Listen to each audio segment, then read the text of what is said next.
Bonjour Monsieur l'abbé. Bonjour. Bienvenue sur la chaîne de l'ICEPIA. Merci beaucoup. Alors vous êtes prêtre catholique depuis plus de 13 ans. Vous êtes également prof de philosophie thomiste à l'Université pontificale de Saint Thomas d'Aquin.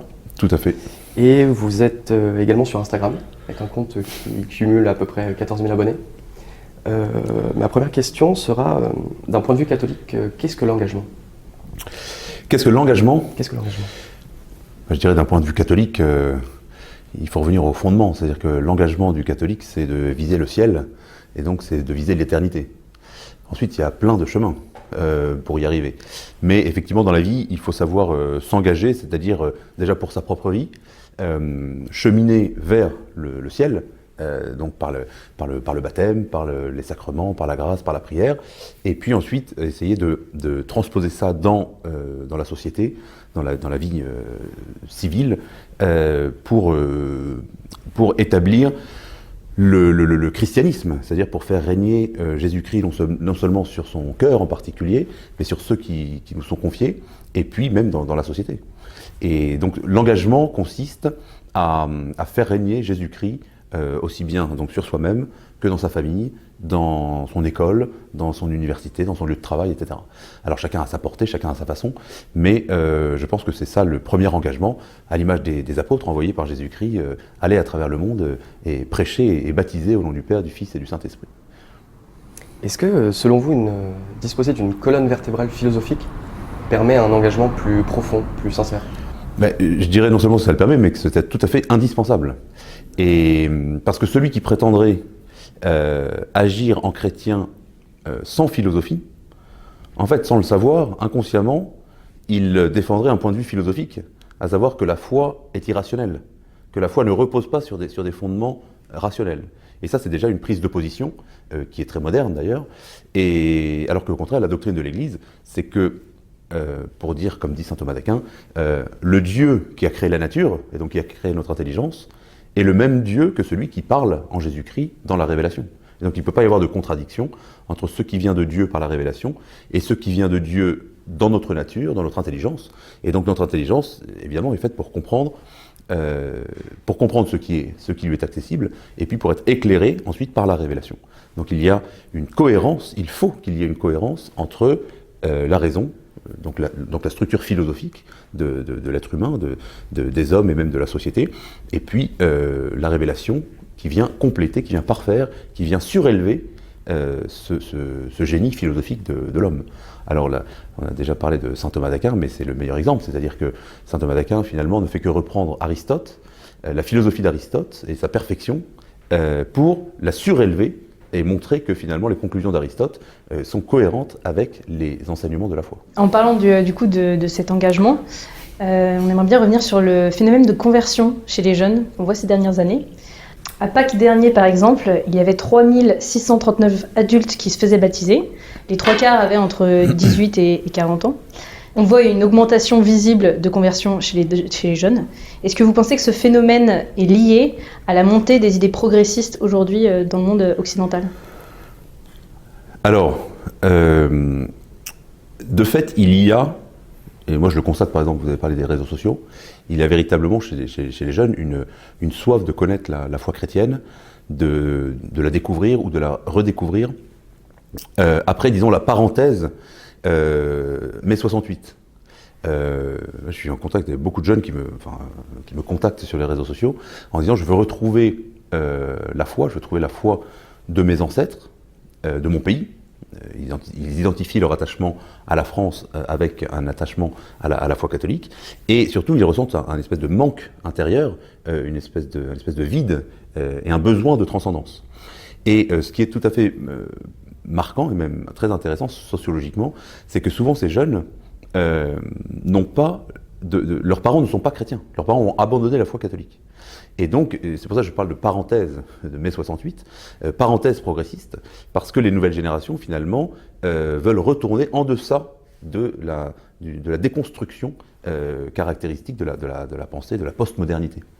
Et alors, effectivement, est-ce que c'est je dirais plutôt que c'est un contre-coup des pensées progressistes qui se répandent dans le monde, et aussi de l'avancée de l'islam ? C'est-à-dire qu'il y a beaucoup de jeunes Français qui se disent « moi je veux être attaché à mon pays, à mon histoire, à mon identité, à ma culture », et le catholicisme y est lié intrinsèquement. Et donc beaucoup s'intéressent à la foi par ce biais de leur propre identité qui leur manque, qu'on leur a volé d'une certaine façon, que la génération précédente leur a retiré, et ils sentent ce besoin de se connaître. Et je mentionnais l'islam parce que c'est un peu par effet de comparaison, si vous voulez.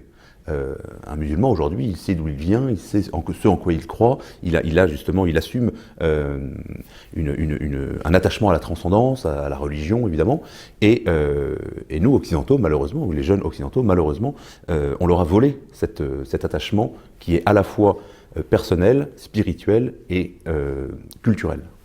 Est-ce que vous pensez que ces nouveaux convertis vont plus du coup vers un catholicisme traditionnel? Et pourquoi du coup? Je pense que bien sûr, ces jeunes convertis vont beaucoup plus vers un catholicisme traditionnel, et même, j'oserais le dire, même identitaire.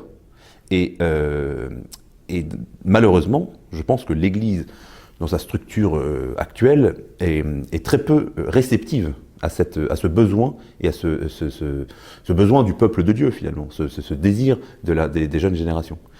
Parce que ceux qui sont aux commandes de l'Église sont aussi eux-mêmes des fruits de mai 68 et ont eux-mêmes cette idéologie progressiste dans beaucoup de cas. Heureusement, il y a des évêques et des pasteurs qui sont qui ont bien compris justement cette nécessité de retrouver avec la foi une identité catholique. Et c'est très en lien avec la question précédente, c'est-à-dire qu'en fait, la foi, c'est pas simplement une adhésion ça doit être aussi une adhésion de l'intelligence, c'est-à-dire que c'est quelque chose de surnaturel, de l'ordre de la grâce, mais c'est aussi quelque chose qui doit être naturel, donc de l'ordre de la nature qui est individuelle et sociale. Et donc il ne faut pas séparer ces deux aspects, l'aspect spirituel, si on peut dire, de surnaturel, et puis l'aspect naturel, parce qu'il ne peut pas y avoir de contradiction, il ne doit pas y avoir de contradiction entre la philosophie et la théologie, ou entre la nature et la grâce. Et donc, ça je le constate, moi, vraiment quotidiennement, depuis 1 an et demi, 2 ans. Je pense que justement l'épisode du Covid a beaucoup joué aussi là-dessus, parce qu'il y a beaucoup de jeunes qui se sont rendus compte que, premièrement, ils étaient un peu manipulés par les médias et par la politique, et que peut-être qu'il leur manquait une assise, un fondement spirituel pour les rendre solides face à la crise du Covid, comme on l'a vécu avec la peur de la mort, la peur de la maladie, etc. Alors, vous l'avez déjà un peu évoqué, mais la question suivante nous permettra peut-être d'approfondir le sujet. Est-ce que vous pensez que votre engagement sur les réseaux sociaux est une cause de conversion, ou est-ce que vous considérez répondre à un besoin ? Alors la cause de conversion, l'instrument éventuellement d'une conversion, j'espère être comme prêtre instrument de la grâce divine, et que comme tout prêtre, voilà, que les réseaux soient un moyen d'exercer mon ministère et ma mission pour l'Église. Ce qui est sûr, c'est qu'il y a véritablement un besoin. Moi, j'ai déjà raconté dans certaines vidéos. Je suis arrivé sur les réseaux, en particulier sur Instagram, disons vraiment par hasard. C'est-à-dire que j'avais un compte à titre personnel, et le fait d'être prêtre, en fait, attire beaucoup de gens. Tous ces jeunes, justement, dont on parlait, qui sont en recherche de transcendance, de réponse. Et aujourd'hui, c'est devenu une part importante de mon ministère de répondre aux questions qui me sont posées. J'en reçois, je sais pas, 20 par jour. Et ça va de l'existence de Dieu à des questions de morale, sur la sexualité, des questions sur l'histoire de l'Église, sur qu'est-ce que je dois faire dans tel et tel cas, ou comment faire pour prier, vraiment des questions très concrètes. Et puis, la majorité des questions, finalement, c'est comment suivre ou comment trouver des prêtres qui défendent comme vous une identité catholique forte, virile, comme j'aime bien dire, et identitaire. Et donc, voilà, je ne cesse d'envoyer les gens qui me contactent vers telle ou telle paroisse en fonction de là où ils habitent, pour qu'ils trouvent un contact personnel, parce que ça, je me permets de l'ajouter, c'est-à-dire que je pense que les réseaux sociaux ont leur intérêt pour toucher des gens qui ne seraient jamais rentrés dans une église, qui ne seraient jamais allés voir un prêtre pour entendre ce genre de discours, mais le christianisme, c'est une religion de l'incarnation. Donc ça doit passer par un contact personnel avec un prêtre, avec une communauté chrétienne, et ça, les réseaux sociaux ne peuvent pas le remplacer. Et alors, est-ce que pour vous, c'est logique pour les catholiques de se positionner politiquement plus à droite? Je pense que il y a deux questions qui rentrent en jeu, parce que aujourd'hui il y a une confusion sur ce qu'on appelle la droite sociale et la droite des valeurs, c'est-à-dire que, ou la droite économique plutôt, et la droite des valeurs. Le positionnement, disons, économique, finalement, n'entre pas tellement en jeu dans l'attitude du chrétien. Mais parce que le droit de propriété, par exemple, c'est une valeur qui est tout à fait chrétienne, mais d'un autre côté, le souci du plus faible, le souci du plus pauvre, c'est une valeur aussi qui est tout à fait chrétienne. Pour moi, la question n'est pas dans ce domaine-là, elle est plutôt dans les valeurs de culture, d'abord, de civilisation et d'humanité que défendent la droite ou la gauche. Et dans ce cadre-là, je pense qu'un chrétien ne peut pas être de gauche. Un chrétien ne peut pas être pour la marchandisation du corps de la femme, dans le cas par exemple de la GPA ou des choses comme ça. Un chrétien ne peut pas être pour l'immigration massive et le multiculturalisme qui finalement est une nouvelle forme d'esclavage, où on veut des gens qu'on puisse payer pas cher pour pouvoir avoir de la main-d'œuvre à bon marché. Je pense qu'un chrétien doit être un défenseur de sa famille, de sa terre, de son pays, de son histoire, etc. Donc ce que j'appelle droite des valeurs, c'est est-ce qu'il faut mettre plutôt un héritier, l'héritier d'une identité, ou un facteur de changement et de progrès? Et je pense que la question de fond, c'est que moi je suis un progressiste, mais je suis pour le véritable progrès. C'est-à-dire, quand on me dit oui, il faut évoluer avec son temps, il est temps d'avancer. On est en 2022. On est en 2022. Voilà. La question c'est, mais avancer vers quoi? Avancer vers quoi? Est-ce que véritablement avancer vers l'avortement jusqu'au 9e mois, c'est véritablement un progrès? Est-ce que, comme je disais dans le cas de la GPA, permettre à des femmes de louer leur utérus pour des riches homosexuels qui veulent s'acheter un enfant, est-ce que c'est vraiment un progrès? Et donc je pense que la réflexion fondamentale qui doit distinguer la droite de la gauche, et sur laquelle un chrétien doit réfléchir, surtout en ces temps d'élection, c'est celle-ci. C'est est-ce que je peux cautionner ce genre, est-ce que je peux même soutenir, encore pire, est-ce que je peux soutenir ce genre de progrès illusoire, de faux progrès qui détruit l'humanité, qui détruit l'homme et qui évidemment s'oppose à Dieu. Donc je pense que c'est vraiment sur ce terrain-là qu'il faut se situer, sur lequel moi en tout cas moi je me situe, et dans ce cadre-là, c'est clair que un catholique aujourd'hui a le devoir moral d'être un défenseur de nos racines, de notre histoire, de notre culture, contre toutes les formes de corruption, qu'elles soient allogènes ou qu'elles soient des corruptions internes. Vous l'avez dit tout à l'heure, vous parlez souvent du catholicisme viril. Or, comme le disait saint Thomas d'Aquin, qui se mouche trop fort fait jaillir le sang. Comment trouver un équilibre entre le corps et l'âme, un équilibre avec ce catholicisme viril, justement? Alors c'est une excellente question, parce que ce qu'on peut, il me semble, ce que moi en tout cas je prétends appeler un catholicisme viril, ça ne consiste pas du tout à donner des baffes et à se taper dessus allègrement. C'est une caricature, évidemment. Évidemment, c'est un peu provocatoire de dire catholicisme viril, mais qu'est-ce que c'est que la virilité, au sens où, en tout cas, moi, je veux la défendre, c'est la vertu. C'est la vertu, vertu qui est la vertu de l'âme, et donc qui convient aussi bien aux hommes qu'aux femmes, évidemment. Et donc, cette vertu, c'est une force d'âme. Comme dit Aristote, c'est comme une seconde nature, c'est-à-dire une facilité à agir dans le bien, à faire le bien, et même avoir du plaisir à faire le bien. Et les vertus, c'est donc la vertu de justice, la vertu de prudence, la vertu de tempérance, et la vertu de force. Alors effectivement, la vérité est plutôt du côté de la vertu de force, mais la vertu de force, c'est être capable de supporter les difficultés, de supporter les épreuves, de résister au mal, et puis de combattre pour le bien. Et voilà le combat de la force, et même d'une certaine violence du chrétien, c'est celui qui est capable de résister au mal, quoi qu'il en coûte, et de combattre pour le bien, de faire le bien, quoi qu'il lui coûte aussi. Et je pense que ça, c'est un véritable idéal de vertu chrétienne. Et c'est d'abord un idéal intellectuel, évidemment. C'est-à-dire que le combat du chrétien, il est d'abord un combat spirituel, un combat des idées. Comme dit saint Paul, nous ne luttons pas contre les puissances de ce monde, mais contre les puissances du ciel et qui se livrent un combat. C'est le combat éternel entre le bien et le mal.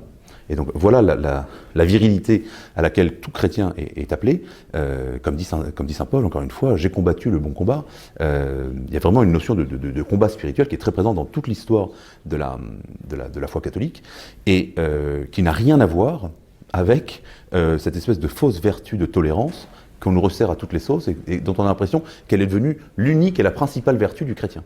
Et ça, je pense que c'est une erreur grave, qui est une déformation, une corruption du catholicisme. Comment faire aujourd'hui où la notion de bien et mal est jugée comme subjective? On dit qu'aujourd'hui il n'y a plus de bien ni de mal, donc comment se positionner pour être dans la vertu justement? Eh bien, c'est exactement ça le problème. C'est-à-dire qu'il faut défendre l'objectivité du bien et l'objectivité du vrai. Contre toutes ces déformations, contre toutes les erreurs qui sont des erreurs d'ailleurs d'abord philosophiques avant d'être des erreurs théologiques ou spirituelles. Et d'où l'importance d'avoir une bonne philosophie, une philosophie du réel, une philosophie ancrée dans le réel. On pourrait en parler très longuement de cette question du bien, du mal, de la vérité, etc. Mais je pense que les chrétiens en premier lieu et tous les hommes de bien, tous les hommes de bonne volonté doivent être des défenseurs acharnés du réel. Aujourd'hui, ce qui est le plus nié, c'est la réalité. Vous voyez, c'est le principe d'ailleurs de l'idéologie progressiste, c'est de calquer, de ne pas s'en tenir au réel, mais de calquer une idéologie sur la réalité. Et de vouloir forcer la réalité à rentrer dans son idéologie. Et c'est d'où cette espèce de mythe du progrès qui dégénère en cette espèce d'accélération où on fait toujours pire, on veut toujours aller plus loin, en disant si la société de gauche, si la société soi-disant progressiste ne fonctionne pas, c'est parce qu'on n'est pas allé assez loin.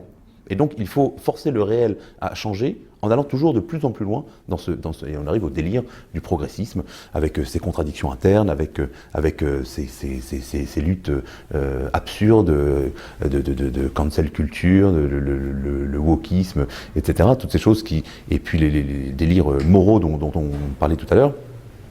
Donc il faut sortir de cette idéologie pour retrouver le réel. Et vous savez, le fait qu'un enfant naisse d'un père et d'une mère, c'est la chose la plus basique que tout être humain comprend. Alors ensuite, on peut par idéologie dire, mais non, finalement, une famille, ça peut être 3 hommes ensemble, ou 3 femmes et 6 hommes, enfin tout ce que vous voulez, mais ça, c'est de l'idéologie. C'est pas ça la réalité. Et de la même façon, tout homme a conscience, tout père de famille, toute mère de famille est prête à donner sa vie pour défendre son enfant, pour défendre sa famille. Et donc par extension, défendre son pays. Donc la défense de sa patrie, c'est la chose la plus évidente, la plus réelle qui existait dans l'histoire de l'humanité et dans le sentiment d'appartenance d'un être humain. Et c'est l'idéologie mondialiste ou libérale d'ailleurs, qui veut imposer, qui veut faire changer l'homme, et c'est pour ça que le gauchisme consiste essentiellement en un lavage de cerveau. Et voilà pourquoi les enfants sont continuellement soumis à des pressions sur la tolérance, les lobbies LGBT, sur l'accueil de l'étranger, etc. Précisément parce qu'en fait, il faut changer la réalité, il faut changer le bon sens. Dès le plus jeune âge, voilà pourquoi le gouvernement tient à maîtriser les écoles, veut le plus possible limiter l'enseignement à la maison ou l'école libre, pour pouvoir formater la pensée des enfants dès le plus jeune âge. Sur la question du bien et du mal, est-ce que peut-on dire que le rôle d'administrateur, ou du moins d'interprète du bien et du mal, jadis assuré par l'Église, du moins dans le monde occidental, est aujourd'hui accaparé par des structures politiques, comme l'État ou l'Union européenne? Oui, on peut le dire dans une certaine mesure,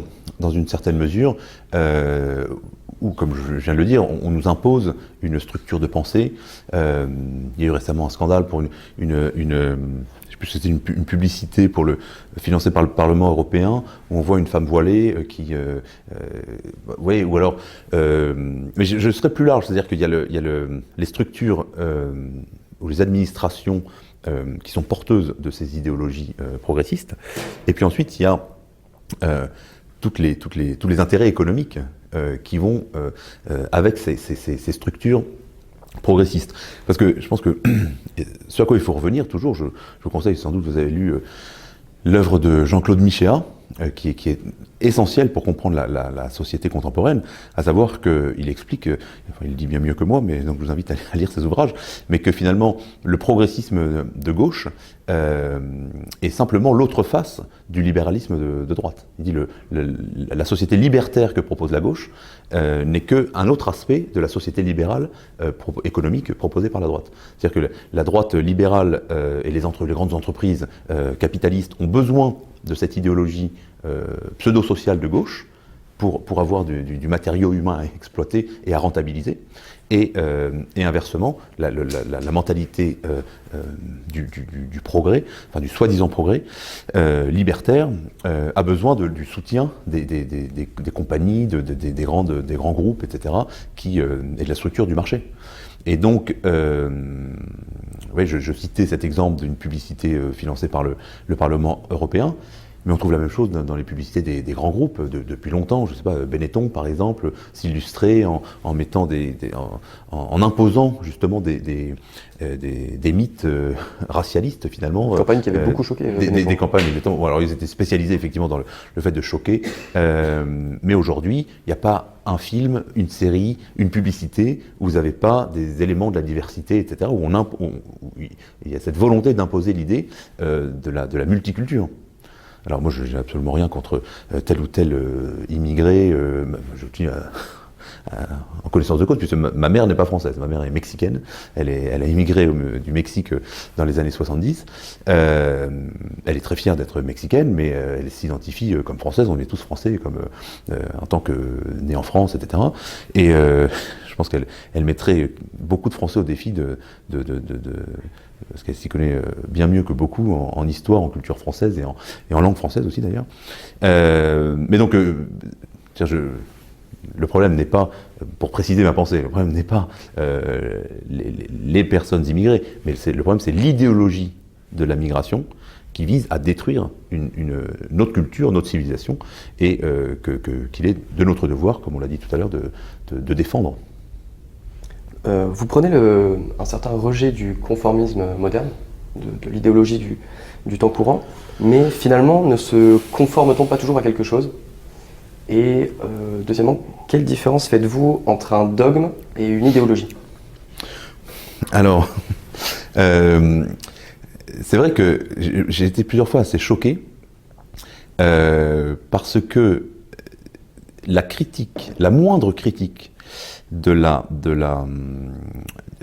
société contemporaine, de la société progressiste moderne ou post-moderne, est tout de suite interprétée par ses partisans comme un retour à l'obscurantisme du Moyen-Âge, et dit avec beaucoup de mépris et d'horreur. Mais en fait, il faut comprendre cette mentalité. C'est-à-dire que si vous êtes un fervent partisan du mythe du progrès, vous pensez que plus on avance, plus le futur sera brillant, luxueux, meilleur. Et donc, la contraposée de cette pétition de principe, c'est que nécessairement le passé est mauvais et que plus on s'éloigne dans le passé, plus on sombre dans l'obscurantisme, l'obscurité et l'anti-humanité, si vous voulez. Donc, vous savez, on parle d'âge plus augmenté comme projet transhumaniste, et donc on pourrait dire que les tenants de cette perspective voient les hommes du passé comme des hommes diminués. C'est le mythe des Lumières, enfin l'homme qui prend conscience, qui devient adulte, et voilà. Mais alors autant moi je ne suis pas un spécialiste du Moyen-Âge, même si je suis un spécialiste de saint Thomas d'Aquin qui était au Moyen-Âge, et franchement quand on étudie la vie de ces philosophes, ces théologiens du Moyen-Âge, c'est impressionnant, qui traversent l'Europe dans tous les sens, toute leur vie à cheval pour aller discuter de théologie, combattre telle erreur, telle opinion, ou alors pour confronter des idées entre spécialistes, entre vraiment l'Italie, l'Allemagne, la France, l'Angleterre. Il y a comment on dit, une réalité de la vie intellectuelle qui est très impressionnante au Moyen-Âge. Mais si on va encore plus loin, c'est plutôt ma spécialité en philosophie, à savoir les philosophes antiques. C'est-à-dire que l'Antiquité est bien meilleure en termes d'humanité, de vie sociale, que ce qu'on peut faire aujourd'hui. Vous voyez, c'est-à-dire que ce mythe du progrès Et c'est en ça qu'il est une idéologie. J'en viens à la deuxième question. Ce mythe du progrès, en fait, il place le curseur du bonheur, en gros, pour simplifier, sur la technicité, sur la science et sur le confort. Voilà. Si jamais, ça m'est arrivé plusieurs fois dans les discussions, de dire mais l'homme dans l'Antiquité ou au Moyen-Âge, il y avait des grandes choses, des grandes découvertes. On dit non mais il n'y avait pas de chauffage, il n'y avait pas de baignoire, enfin si vous voulez, mais est-ce que si on n'a pas de chauffage ou si on n'a pas de baignoire, on est forcément plus malheureux? Est-ce que l'homme moderne, parce qu'il a des voitures et des fusées, pour certains en tout cas, pour aller sur la Lune, est-ce que ça le rend plus heureux? Est-ce que ça le rend plus intelligent? Est-ce que ça le rend meilleur que l'homme de l'Antiquité? Et pour revenir à cette question justement de la distinction entre l'idéologie et le dogme, le dogme il est de l'ordre de l'enseignement. Déjà il se justifie, alors il s'auto-justifie effectivement, les théologiens, leur rôle c'est de montrer l'intelligence, la cohérence de l'édifice de la foi. Et surtout, il est ancré en Dieu. La différence entre le dogme et une idéologie, c'est que l'idéologie, elle est au service d'une pensée particulière ou d'un groupe d'hommes ou au service d'intérêts particuliers, alors que le dogme de la foi, en tout cas, il est universel, il concerne tous les hommes et il est relié vers quelque chose de transcendant, quelque chose qui nous dépasse et qui n'est pas destructeur. Parce que toute idéologie, finalement, lorsqu'elle est laissée à son libre exercice, eh bien, termine toujours en bain de sang. Que ce soit les idéologies d'extrême droite, ou enfin classifiées comme d'extrême droite, ou les idéologies d'extrême gauche, ou les idéologies progressistes dont on parlait tout de suite, ça se termine toujours dans des choses terribles. Nous avons reçu récemment sur la chaîne de Lycépien Chantal Delsol. Est-ce que vous êtes d'accord avec ce constat que nous sommes, qui part du fait que nous sommes à la fin de la chrétienté? Alors, je trouve que, évidemment, Chantal Delsol est une femme très intelligente et elle a un discours très intéressant, vraiment passionnant. Elle est passionnante à écouter. Mais je me permettrai, parce que bon, elle a plus d'expérience que moi, mais je me permettrai, disons, d'ajouter une nuance. Alors, c'est vrai que, au point de vue de la civilisation, on peut dire que visiblement le christianisme est dans une phase de déclin et de plus en plus accélérée, de plus en plus rapide. Donc dans ce sens-là, oui, il y a une phase de déclin. Mais, et c'est là où j'ajouterai une nuance, la foi chrétienne, la foi catholique, a d'autres ressources que celles de la culture et de la civilisation occidentale, telle qu'on l'a vécue dans les 1000 dernières années. Ce que je veux dire par là, c'est que, vous voyez, la fin de l'Empire romain. La fin de l'Empire romain, c'était la fin d'un cycle, la fin d'une civilisation. Souvent, on oppose, c'est ce que fait par exemple Michel Onfray ou des gens comme ça, c'est-à-dire qu'ils disent, oui, la fin de l'Empire romain, c'est la fin de la civilisation antique romaine et la naissance du christianisme. Mais ça, je pense que c'est faux. C'est-à-dire que le christianisme naît bien avant, et la fin de l'Empire romain se chevauche avec la naissance du christianisme. C'est-à-dire qu'il y a une jonction avec d'une certaine façon, avec une nouvelle naissance. Et alors moi, c'est ce que je souhaite, c'est ce que j'appelle, je trouve que Chantal Delsol est un peu quand même pessimiste dans son constat. Moi, j'appellerais plutôt, non pas à ghettoiser les chrétiens, mais au contraire à une renaissance, à un renouveau, évidemment qui ne sera plus la chrétienté médiévale, c'est sûr, mais qui sera une nouvelle forme de chrétienté, une chrétienté moderne, nouvelle, tournée vers le futur, vers le véritable progrès, vers le progrès qui nous fait avancer vers le bien, et qui est tout à fait dans les cordes des ressources du christianisme. Merci beaucoup pour cette interview. Nous dirons à nos auditeurs de ne pas hésiter à venir s'abonner à votre chaîne et de s'abonner à la chaîne de Lycépien.